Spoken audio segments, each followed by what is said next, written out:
à urgente action Palais des Nations. Mesdames, Messieurs, Vos Excellences.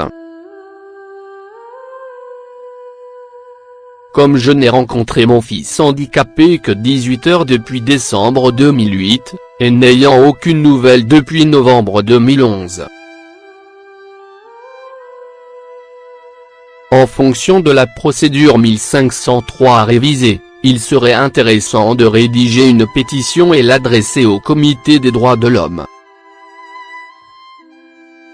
Sur le fondement que les services chargés de l'enfance englobant magistrats et services sociaux français ou encore un tuteur institutionnel, qui s'acharne à soustraire de manière abusive un ou des enfants de ses liens parentaux ne viole pas uniquement l'article 17 du Pacte international relatif aux droits civils et politiques pour les parents, mais en priorité l'article 16 de la Convention relative aux droits de l'enfant.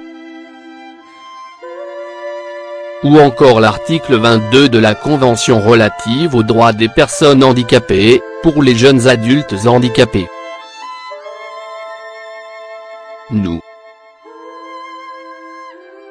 peuple français, résolu à préserver les générations futures du fléau des placements abusifs d'enfants, proclamons au nom de l'humanité que ces invisibles souffrances sont contraires aux droits fondamentaux de l'homme, dans la dignité, dans la valeur due à la personne humaine, dans l'égalité des droits des hommes, des femmes et des enfants.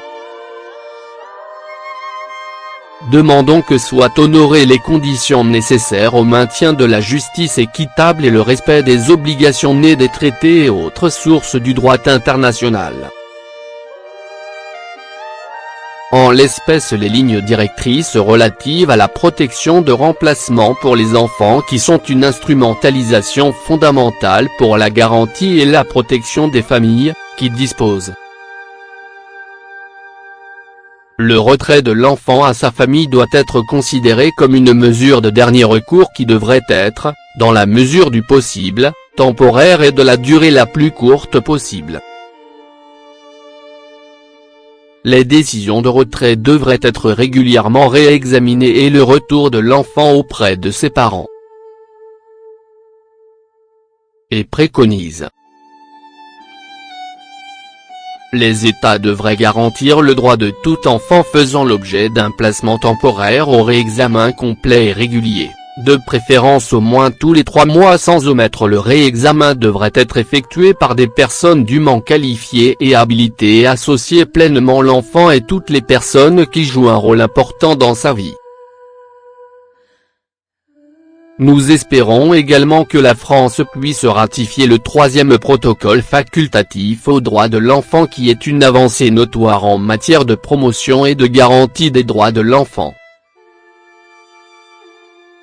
Veuillez agréer, Mesdames, Messieurs, Vos Excellences, l'expression de notre considération la plus dévouée Monsieur Thériault Bruno, Monsieur Thériault Jérémy et au nom de mon fils Thériault Eddy qui est privé de la jouissance de ses libertés et droits fondamentaux depuis décembre 2008 sous un principe discriminatoire, sa vulnérabilité due à son handicap.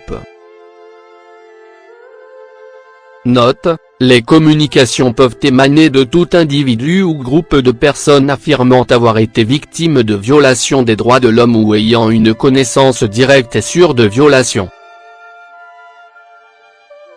Les communications anonymes ne sont pas recevables, non plus que celles qui reposent exclusivement sur des nouvelles diffusées par des moyens de communication de masse.